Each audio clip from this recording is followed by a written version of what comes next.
Президент Садыр Жапаров бүгін 5 март күні күтүүстөн Ак Ордо конушунда жерлерди трансформациялоо маселеси боюнча текшерип барды.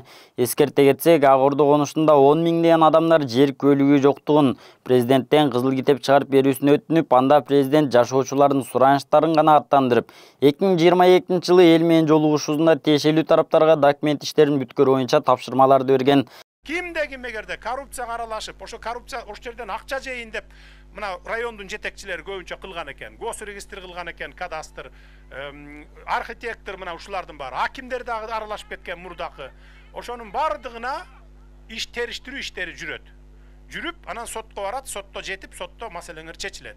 Бердиңби 13 жыл мурун ушуну үй салып ал деп жерди, документин дагы кошо бер. 1 жыл айланбай документин бер.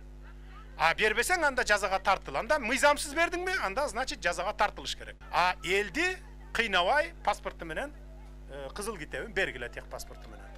Андан бери айрым адамдарга кызыл китеп берилсе, көпчүлүгү ала элек. Буга улай кече 3 мартта сот органдары тарабынан жалгызбой эненин үйүнүн сүрдүрүлүп талкыланышы, чээдей 4 баланын жерде жатканы коомчулукта бир катар нааразычылыктар жаратып, кийин Акылбек Жапаровдун кеңешчиси Урмат Токтожумаев министрлер кабинетинин төрагасы өз каражатынан үй салып берерин билдирген. Бүгүн президент жанына Курманкул Зулушевди алып алганына караганда, күнөөлүүлөрдү ошол жерден эле камакка алганы калды окшойт.